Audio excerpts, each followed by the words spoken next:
Hi, ஞாயிற்றுக்கிழமை பொழுது விடிஞ்சாச்சு. பாட்டி என்ன பண்ணுறாங்கன்னு பாருங்க. என்னம்மா அது? கருவேப்பிலைம்மா. அவள் வீட்டில் கருவேப்பிலை போய் பறிச்சுட்டு வந்தம்மா. கொஞ்சம் இருக்குன்னாவோ கொஞ்சம் பறிச்சுக்கிட்டு வந்தேன். ஒரு துவையரைப்பம்னு காலையிலே கருவேப்பிலை பறிச்சாச்சு துவையரைக்க. ஆமாம், துவையரைச்சி சாப்பிடுவோம் காலையிலன்னு. ஏன்ப்பா, ஏன் அப்பா அப்படி உட்காந்துருக்காவா? சும்மா குண்டிருக்காங்க. காலையிலே வெயில் அந்த ஓடு போட்டுக்கிட்டு கிளம்புது இப்போ தான். கருவேப்பிலை துவையரைச்சி வைக்கிறேன், சாப்பிட்லாம், மயக்கம் வராது. வாங்க, நான் போய் அரைக்கிறேன். என் பேரமக்கள் எல்லோரும் நல்லா இருக்கையில எல்லோரும் அமோகமாக இருக்கணும், சிறப்பாக இருக்கணும், ரொம்ப புகழாக இருக்கணும், நல்லா இருக்கணும். அதுதான் இந்த பாட்டிக்கு வேணும். இப்போ வாங்க, கருவேப்பிலை துவையரைச்சி எல்லோரும் சாப்பிட்ருவேன். என் பேரமக்கள் எல்லாம் உட்காந்து ஒரு இடமா சாப்பிடுவோம். வாங்க வாங்க வாங்க. நான் டிஃபன் சாப்பிட்றது என் பேரப்பிள்ளையெல்லாம். துவையல் அரைச்சி வச்சுக்கிட்டு தின்னுன்னு எங்கள் பாட்டி சொல்லுதுன்னு சொல்லாதீங்க. இதில் சத்து இருக்குது, அதனால சொல்கிறேன். இங்கே பாருங்கள், 5-6 மிளகா வச்சுருக்கேனே, 6 மிளகா வச்சுருக்கேனே. அதுக்கு இந்த புளி, இங்கே பாருங்கள், அதுக்கு இந்த தேங்காய், இந்த கருவேப்பிலை, இதை வச்சு அரைச்சி போடுறேன். எவ்வளோ சோறு திங்கலான்னு பாருங்கள். அவ்வளோ சோறு திங்கலாம்ப்பா, அப்படி வாசிக்கும். நல்லா கொழுந்து கருவேப்பிலை, இந்த மாதிரி கொழுந்து கருவேப்பிலை தான் துவையலுக்கு நல்லா இருக்கும். பாருங்க, பறித்து வச்சுருக்கேன். கொழுந்தா பார்த்தோன்னே ஆசையாக இருந்தது. நான் ஏற்கனவே நம்ம கருவேப்பிலை வீடியோவும் போட்டிருக்கோம். இன்றைக்கி காலையிலே அம்மா கருவேப்பிலை வச்சுருந்தாங்களா, சரி அதையும் எடுத்துடலாம் அப்படின்னு தான். அது நல்லா இருக்குது, நல்லா அரைச்சி அப்பப்போ எல்லாருக்கும் ஞாபகப்படுத்த வேண்டியதாக இருக்குது, இதெல்லாம் சாப்பிடுங்க அப்படின்னு சொல்லி. சாப்பிடுங்கன்னு சின்ன பிள்ளைகளுக்கு சொல்கிறேன். என் பேரமக்கள் எல்லாம் சாப்பிட்டு நல்லா ஆரோக்கியமாக இருக்கணும்னு எனக்கு ஆசை. அதனால சும்மா சொல்லிக்கிட்டு இருக்கேன். உங்கள் மேலே எவ்வளோ பாசமாக இருக்கவோ இவ்வளோ பேர். அதனால தான் நானும் அவன் மேலே பாசமாக இருக்கேன். ஆமாம், என் பேரமுக்க மேலே பாசமாக இருக்கேன். அப்புறம் துவையெல்லாம் நீங்கள் அரைக்காதீங்க பாட்டி, ஏன் பாட்டியும் அரைக்கிறீங்க அப்படின்னு சில பேர் சொல்கிறாங்க.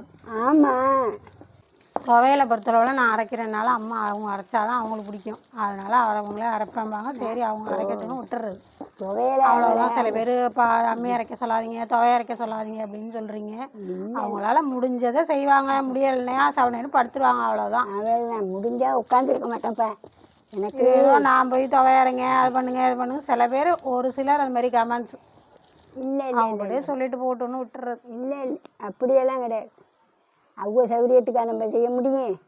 என் சௌகரியத்துக்கு தான் நான் செஞ்சுக்குவேன். அவெல்லாம் வேலை செய்ய வெட்டி செய்யணும்னு சொல்ல மாட்டாவோ. ஆனால் எனக்கு குந்திருக்க முடியாது. கொஞ்சம் நல்லா இருந்தேன்னா குந்திருக்க முடியாது. முடியலையாக போய் படுத்துப்பேன். மிளகாயும் புளியும் அரைச்சிட்டேன். இப்போ தேங்காய், புழுப்பு உரப்பா சாப்பிடணும்னு ஆசை. கருவேப்பிலையை வைக்கிறேன். இப்போ கருவேப்பிலையை வச்சுக்குவோம். அதுக்கு போதுமான உப்பு, அவ்வளவுதான். துவைய ரெடி. அவ்வளோ சூப்பர். அடடா, வாங்க. தாத்தா காலையில் மயக்கமாக வருதுன்னவளை. இப்போ இந்த கருவேப்பிலை துவையலை வச்சா ஒரு குண்டாஞ்சோறு திங்கலாம். நாங்கள் அடிக்கடி அரைச்சி சாப்பிட்ருவோம். நம்ம ஏற்கனவே வீடியோ போட்டிருக்கோம். அப்புறம் கருவேப்பிலை அடிக்கடி வீடியோ போடுறீங்க அப்படின்னு நினைக்காதீங்க. நீங்களும் அரைச்சி சாப்பிடணுங்கிறதுக்காக தான், உங்களுக்கு ஞாபகப்படுத்துறதுக்கு தான். இது மாதிரி பிஞ்சு கருவேப்பிலையை வச்சு துவையை அரைச்சி சாப்பிட்டு பாருங்கள். அவ்வளோ ருசியாக இருக்கும். சோத்துலையும் கூட போட்டு சாப்பிட்லாம், நீங்கள் சுடுசாதத்தில் கூட போட்டு சாப்பிட்லாம். அம்மா உருட்டி வச்சுட்டாங்க. அது ஏன்னா அது எனக்கு, அது அவங்களுக்கு. ஆமாம், காலையில் சாப்பிட்றதுக்காக. காலையிலே குளித்து முழுவிட்டு துவைய அரைச்சிட்டாங்க. நான் அப்போ தான் வத்தல் புழிஞ்சிட்டு வந்தேன் மேலே. அம்மா துவைய அரைச்சிட்டாங்க. சாப்பிட்டுட்டு மத்தியான வேலையை பார்ப்போம் வாங்க. மத்தியான சமையலுக்கு என்னென்னா, இது மட்டன் வந்து பிரியாணி செஞ்சுக்கலாம் அப்படின்னு சொல்லிட்டு மட்டன் வாங்கியிருக்கு. சிக்கன் வந்து அப்படியே கிரேவியாக செய்ய போகிறேன். இதெல்லாம் தான் இன்றைக்கி சமையல். பிரியாணிக்கு வந்து ஜீரக சம்பா ரைஸ் தான் வாங்கியிருக்கேன். பெரும்பாலும் நான் பாஸ்மதி ரைஸ் அப்புறம் பிரியாணி அரிசி அது மாதிரி வாங்கிப்பேன். இன்றைக்கி ஜீரக சம்பா அரிசி தான் வாங்கிட்டு வந்திருக்காங்க. இன்றைக்கி இதில் செஞ்சுருவோம். மட்டனை வேக வச்சிடலாம். ஒரு 2 ஸ்பூன் இஞ்சி பூண்டு பேஸ்ட்டை போட்டு கொஞ்சோண்டு மஞ்சத்தூளை போட்டு வேக வச்சிட வேண்டியதான்.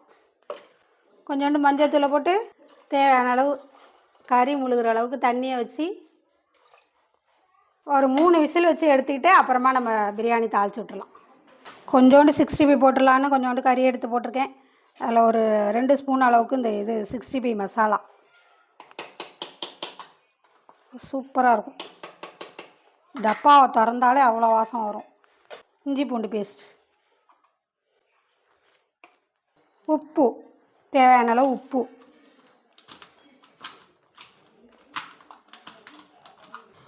ஒரு ஸ்பூன் அரிசி மாவும் கார்ன்ஃப்ளவர் மாவும் சேர்த்தே போட்டிருக்கேன்.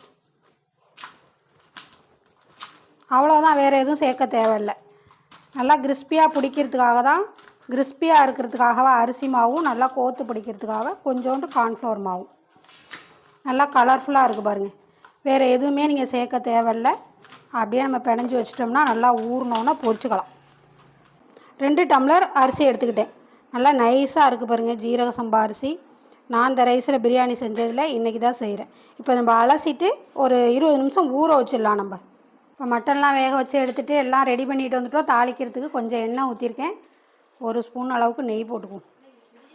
போதும், எனக்கு என்னமோ ரொம்ப திகட்டும். அது வேறு மட்டன் பிரியாணி வேறையா, அதனால் ரொம்ப நெய்யெல்லாம் வேண்டியதில்லை. 1 ஸ்பூன் போட்டால் போதும். அப்புறம் பட்டை, 4 ஏலக்காய், ஒரு 4 கிராம்பு, ஒரு ஸ்டாரு, பிரிஞ்சி இலை, நைஸாக கட் பண்ணி வச்சுருக்கேன். இவ்வளோ வெங்காயம், ஒரு 4 பல்லாரி இருக்கும் அந்த அளவுக்கு அரிஞ்சு வச்சுருக்கேன். வெங்காயத்தை நல்லா சுருளை செவக்க வதக்கிக்குவோம். இந்த அளவுக்கு வதங்கின பிறகு ஒரு 2 ஸ்பூன் இஞ்சி பூண்டு பேஸ்ட் போட்டுக்குவோம். நம்ம ஏற்கனவே மட்டன் வேகையிலையும் இஞ்சி பூண்டு பேஸ்ட் போட்டு தான் வேக வச்சுருக்கோம். இப்போ கொஞ்சம் போட்டு நல்லா சுருளாக வதக்கி விட்டுறலாம். இந்த பக்கம் சிக்கன் கிரேவி தான் செஞ்சிட்ருக்கேன். நம்ம வீட்டு கறி மசாலா போட்ட சிக்கன் கிரேவி ரொம்ப ரொம்ப டேஸ்ட்டாக இருக்கும். காரம் சாரமாக சாப்பிடணும்னா இப்படியே சாப்பிட்லாம். ஆனால் நான் கொஞ்சோண்டு தேங்காய் அரைச்சி ஊற்ற போகிறேன் இன்றைக்கி. ஒரு 1/4 மூடி அளவுக்குன்னு வச்சுக்கோங்களேன் தேங்காய், அவ்வளோதான்.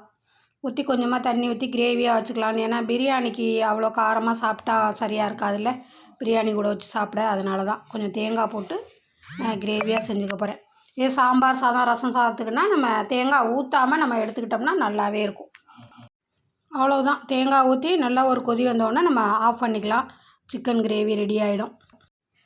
வெங்காயம் நல்லா சுருளாக வதங்கிருச்சு பாருங்கள், நல்லா செவக்க. 2 பழம் தக்காளி பழம், மீடியமாக 2 பழம் எடுத்து போட்டிருக்கேன். அதையுமே நல்லா வதக்கிக்கலாம். 2 பழமே போதும், ரொம்பலாம் தக்காளி தேவையில்லை. 2 பழம் மீடியமாக இருந்த சைஸ் பழம் போட்டுக்கலாம். நல்லா இப்போ வதக்கி விட்ருவோம்.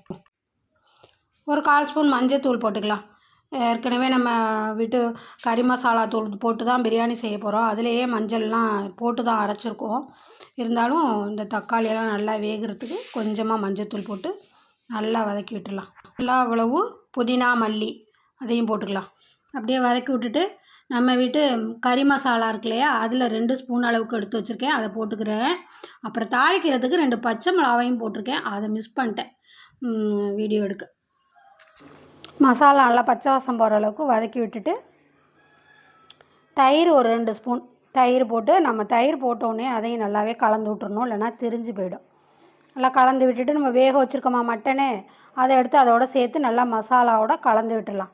நல்லா கலந்து விட்டுட்டு இப்போ நம்ம அதுக்கு தண்ணி ஊற்றணும் இல்லையா, அதுக்கு மட்டன் வேக வச்ச தண்ணியே எடுத்துக்கலாம்.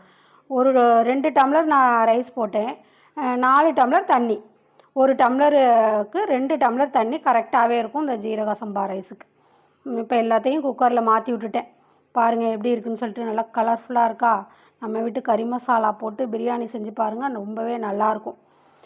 அப்புறம் நல்லா சுத்தமாக தண்ணியை வடிகட்டிட்டு அரிசி எடுத்து வச்சுருந்தேன்னா அதையும் எடுத்து போட்டு தேவையான அளவு உப்பு போட்டு இப்போ மூடியை போட்டு ஒரு விசில் விட்டு 5 நிமிஷம் சிம்மில் வச்சு எடுத்துக்கலாம்.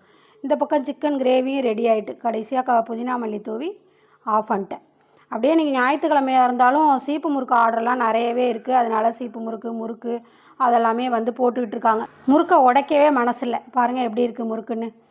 சரி, அப்படியே மட்டன் ரசம் கொஞ்சோண்டு வச்சிடலான்னு ஒரு சொலை தான் புளி அதை எடுத்து ஊற வச்சுருக்கேன், உப்பும் புளியுமா. அதை கரைச்சி வடிகட்டி எடுத்துகிட்டு ஒரு 5-6 பல்லு பூண்டு தட்டி வச்சுருக்கேன்.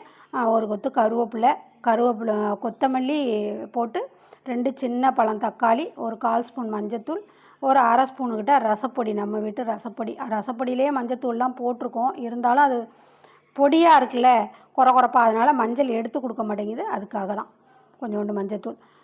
தாளிக்கிறதுக்கு ஒரு 1/2 ஸ்பூன் சோம்பு, கொஞ்சம் 1/4 ஸ்பூன் கடுகு, 2 பட்டை மிளகாய் போட்டு நம்ம கரைச்சி வச்ச ரசத்தை ஊற்றி விட்டுடலாம். நம்ம மட்டன் ரசத்துக்கெல்லாம் சோம்பு போட்டு தாளித்தா தான் நல்லாவே இருக்கும். எங்கள் ஊர் சைடு எல்லாருக்குமே தெரியும். மட்டன் வாங்கினாங்கன்னா கண்டிப்பாக ரசமும் வச்சுருவாங்க. இதால் 1 கப் அளவுக்கு தான் அந்த ரசம் இருந்திருக்கும். 1 கப் அளவுக்கு அந்த மட்டன் வேக வச்ச தண்ணி நம்ம இறக்கி வச்சுட்டு ஊற்றிக்க வேண்டியது தான்.